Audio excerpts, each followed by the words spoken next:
South Africa's unending war on corruption and lawlessness takes us to Gauteng's East Rand for this Monday edition of The Lead.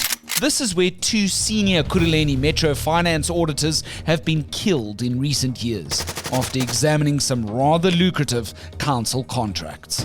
And a lone suspect is behind bars for the latest murder of top auditor Mafole. They were all auditing contracts that were awarded for electricity vending, chemical toilets and waste collection. We are talking here, Graham, about 1.8 billion rands worth of the municipality's revenue in those contracts. In the electricity and water vending, we are talking about 2.2 billion rand. We are now talking on that building that was under audit by Mr. Mafule. We are talking another 300 million rand. So all in all, we are in excess of 4 billion rands. That was the investigation that Mr. Mafule was working on when he was murdered. That was the investigation Mr. Simnikiwe Mapini was working on when he was murdered in 2023. Senior investigative journalist Sikonati Manchancha tells us what he's uncovered in Ekurhuleni next. Later in the show, the DA-led city of Cape Town faces flack for giving a 2 billion rand tender to a Josie company. And finally, whilst the mother city shivers, KwaZulu-Natal busts out the aircons for dry conditions and fault fires. To know when the next episode drops, hit the like, follow, and subscribe buttons on our YouTube, Spotify, and Apple Podcast channels. If you'd like to send us your thoughts and opinions on any of the topics you hear in today's edition, send us your voice notes to the official Lead WhatsApp line. That's 072 562 3179. My name's Graham Robenheimer. Let's chat all this and more right here on The Lead on News 24.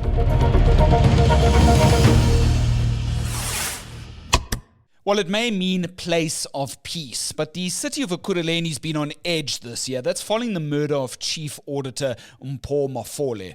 The soon-to-be married financial investigator was shot and killed not far from his Kempton Park home back in late June.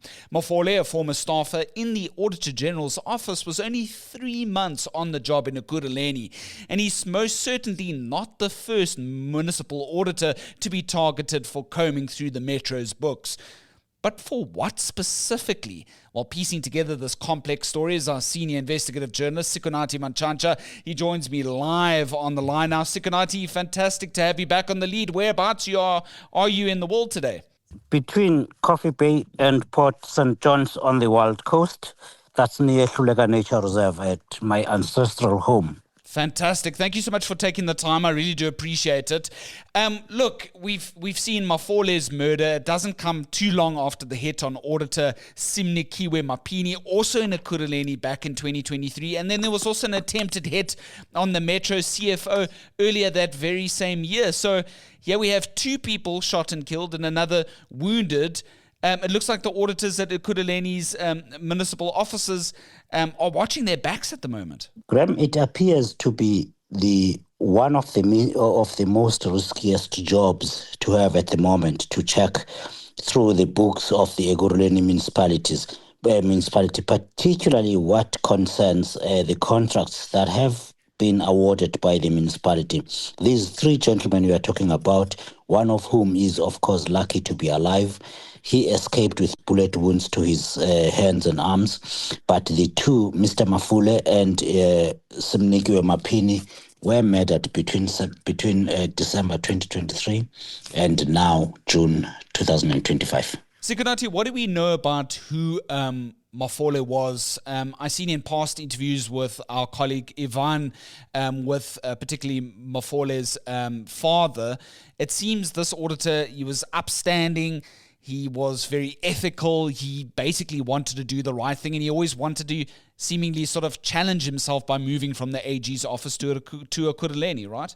Mr. Mafule was a bright and brilliant young man who appears by all means to have been a patriotic and really good investigator who told his family, his dad, who is a teacher, he told him why he was leaving the Auditor General of South Africa after 15 years. And he said that was to help better the country through his audits at the municipality, which he had audited as part of his Auditor General's job And he appears to really have been a great gentleman, destined for great things. He was due to get married this coming December. He had paid lobola for his fiancée last December in 2024, and his life was cut short after investigating the contracts. Sure. There's one suspect, Sikonati, as we understand it, behind bars at the moment for Mafole's murder. We understand this person to be already sort of identified in the dock. Our colleague Ivan also reported on those court proceedings, Tabani and Charlie. But what do we know about this particular suspect's circumstances? Apparently he was out on bail? Graham, I was in court on the day Mr. Goodwill Nchalinchali appeared in court. Tabani Goodwill Nchalinchali, comes from a township called Etwatwa, just outside of Davidton, in Ekurhuleni. That happens to be the township I grew up in the 1990s, by the way. He had already been out on bail for another murder, a murder that appeared, now the date is important here. He is alleged to have killed a gentleman by the name of Bongani Mfihlo on the 2nd of September 2023 outside a club in Kempton Park. Mr. Mfihlo, the murdered gentleman, was a DJ at a club. He was killed outside the club, and one of the people arrested for that was Mr. Tabani Goodwill Nchalinchali, and Mr. Nchalinchali was now out on bail when he was arrested for the murder of Mpho Mafule, who was murdered on the 30th of June. He's out on 5,000 rands bail, and his trial on that murder will start during the second week of August. Sure. And then we heard from Mayor Nkosindipile Xhakaza coming out and basically condemned everything, of course. But then he also claimed that he may have known exactly what Auditor Mafole was busy with at the time when he was hit. Apparently, he was investigating this 2 billion rand amount that was missing from the Metro's accounts. And it's apparently linked to the electricity billing scandal at the time. What do we know about what's confirmed here, about what your sources are telling you, Sikonati, in terms of the real possible reasons here why Mr. Mafole was targeted? Graham, politicians do say a lot of things when in front of TV cameras and the microphone, which was the case when Mr. Xhakaza, the mayor, spoke. Be that as it may, Mr. Mafole, as with, I must repeat this, Mr. Mafule and Mr. Mapini, who was murdered on the 8th of December 2023, also an auditor, they were both investigating the contracts awarded by the municipality in that period. And these contracts relate specifically to waste collection in the townships in this municipality. They also relate to the water and electricity vending contracts that were awarded in this contract in this municipality. Also, they do relate to a building that has been under renovations by the municipality and has now cost the municipality 300 million rands, more than 300 million rands, which is more than 6 times the original budget. The commonality amongst these matters of Mr. Mapini and Mr. Mafule, as well as their boss, Kagiso Lerutle, who was the chief financial officer of the municipality. He was lucky, Mr. Lerutle, to have survived and escaped with bullet wounds to his body. He's still alive, but they were all auditing contracts that were awarded for electricity vending, chemical toilets and waste collection. Chemical toilets are those mobile toilets that the municipality will always place when there's a new squatter camp that pops up. People come up and offer these toilets as a contract to the municipality. We are talking here, Graham, about 1.8 billion rands worth of the municipality's revenue in those contracts. In the electricity and water vending, we are talking about 2.2 billion rand. We are now talking on that building that was under audit by Mr. Mafule. We are talking another 300 million rand. So all in all, we are in excess of 4 billion rands. That was the investigation that Mr. Mafule was working on when he was murdered. That was the investigation Mr. Simnikiwe Mapini was working on when he was murdered in 2023 in December. You're listening to the latest edition of The Lead on News 24 with Graham Rowenheimer. If you've got an opinion on what you've heard so far, drop us a short voice note on our WhatsApp hotline. That's 072 562 3179. Sure, it's a lot of money, hey? 4 billion rand. And the mayor, as we previously have indicated in reporting, and as you say, came out, he was very brazen in what he thought might have been the real reasons here. Came out and basically pointed to, alleged sort of criminal elements from within the council. And in our past discussions here on The Lead, Sikanati, we've been talking about how state capture, has always sort of looked at, provincial governments, national governments, if you will, and that corruption obviously has been unearthed in a more macro perspective. But here's a very good example of corruption, alleged corruption happening on a more micro level at our metros and municipalities, which has sort of been an area that needs a whole lot more investigative journalism, and it needs, we need to protect our whistleblowers, essentially. We definitely do need to protect our whistleblowers, and we also need, in the same vein, to protect the municipalities, which are at the forefront of service delivery to all the communities. It doesn't really matter to the people what the national government is doing, what the provincial government, but what the local government is doing results in sewage or not doing, results in sewage flowing through our streets into our rivers, potholes on our roads, lack of electricity in our homes. That's where we have needed to place more attention. And of course, due to circumstances, we have not always been able to do that. I did a lot of covering stories in and around Davidton during the pandemic, Sikonati, and I had to go to the municipal offices in Germiston for official comment from MMCs there from time to time. But I was kind of like quite taken aback, sure, I'm from Cape Town, about this general sort of state of urban decay in Germiston and surrounds. And I thought, hey, there's quite a few stories here. Municipal facilities look a bit rough around the edges here.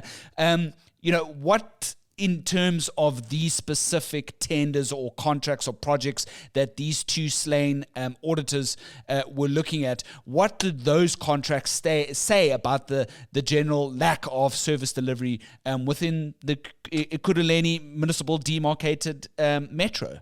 Graham, we attached 2 or 3 photographs from one of the townships in Germiston. That's in the city of Germiston, a squatter camp called Tukatole, which shows the mobile toilets. It also shows the lack of waste collection in that particular municipality. That is what keeps the influential people rich, by keeping the others rich and living in squalor, the general population.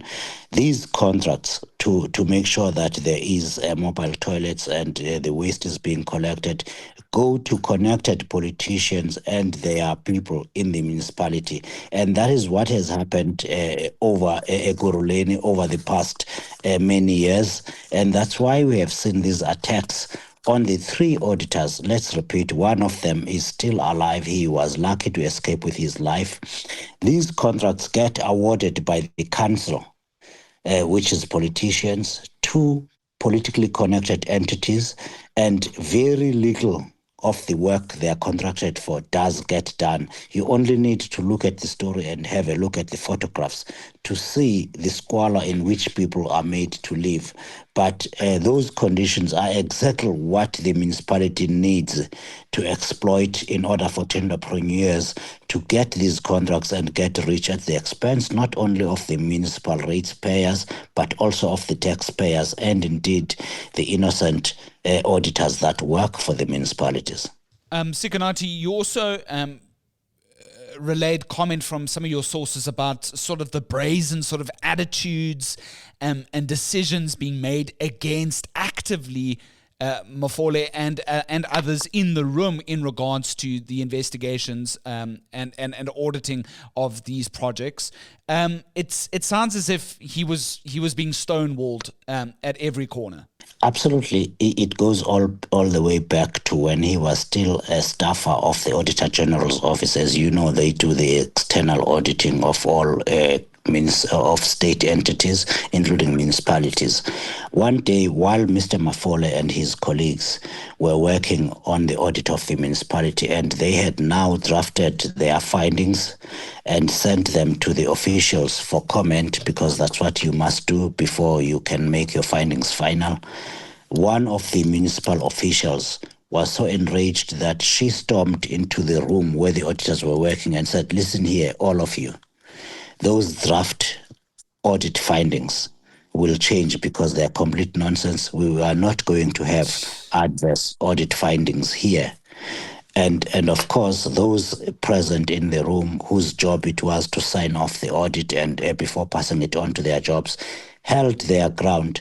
But the municipal officials got their way a few days later when they got a clean audit, and this is what was signed off by their more senior colleagues. So there has been a lot of political pressure on auditors looking into the municipalities' books, and unfortunately, these two gentlemen, Mpho Mafole and Simnikiwe Mapini, have paid for their independence with their lives.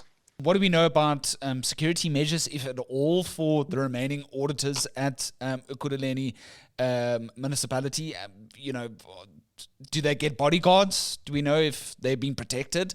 Graham, I don't want to go into that detail about whether or not they get bodyguards and how many.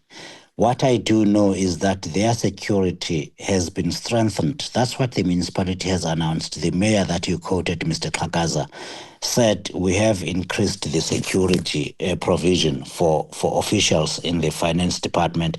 I personally asked him at court that day, "What have you done?" He said, "We have increased security and our people are now better protected." But you do know, Graham, that if you are the one that is being hunted, you don't take too much comfort in traveling with bodyguards or even have people guarding your home and your family. One of the municipal officials who work in that department did confirm to me that he has seen an increase in his security detail. Now, it's not my place to check how much the increase has been and in what form, and whether or not indeed it has been adequate. The reality of the matter, you don't want to be walking around with bodyguards in order to do your job. That's not how to live life. But it now appears that the people who work for the municipality's finance department, that's their new reality. Because obviously throughout we've seen repeated statements, promises, legislative moves during the Ramaphosa administration to try and protect whistleblowers, especially in the wake of the murder of Babita Diekaran.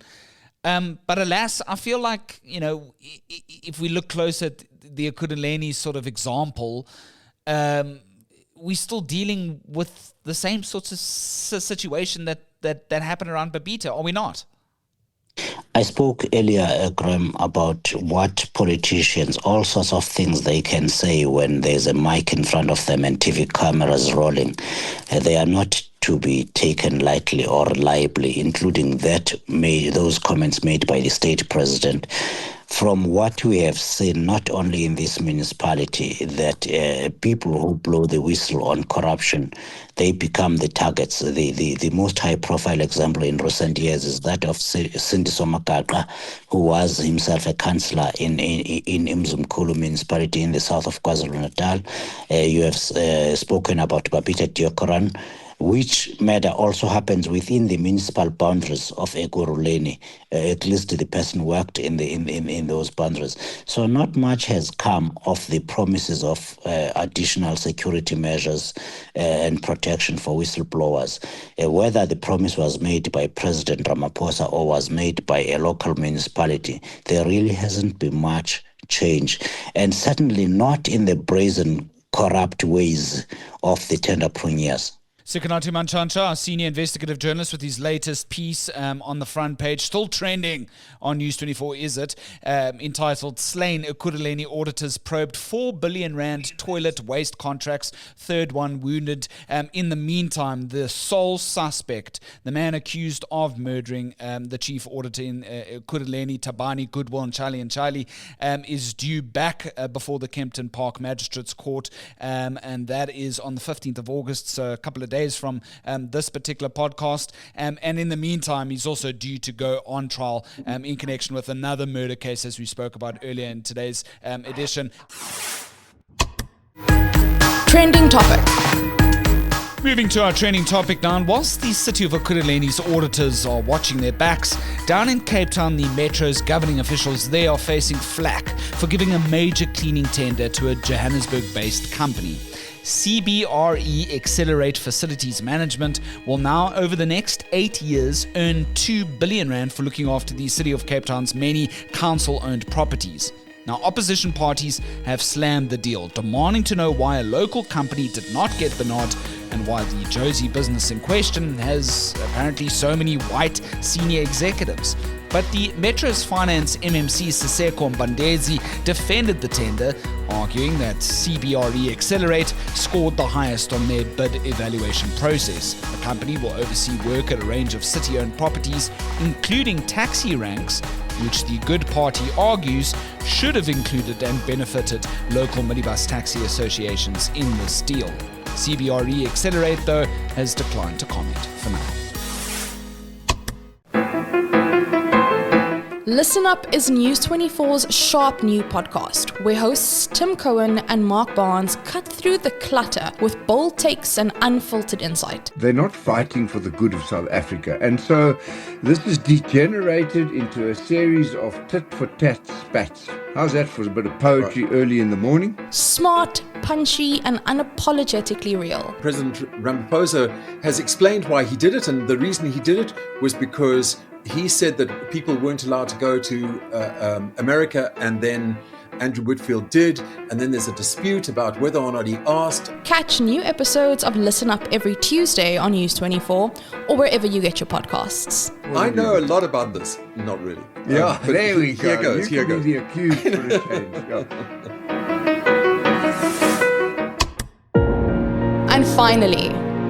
And finally, whilst a cold spell leaves the mother city in the lower 10s today, over in KwaZulu-Natal it's clear skies, sunny and hot to the province's north. That's where we find an extremely high fault fire warning for this week. The current hot and dry conditions with 40 kilometers per hour winds offer a recipe for runaway vegetation blazes, as authorities warn taking stock of last year's crop and infrastructure fire damages. Areas including Ulundi, Nongoma, as well as in Kandla are most at risk this week. Meanwhile, there's also South African Weather Office warnings out for strong waves across the Cape Peninsula and searing winds along the Northern Cape Province.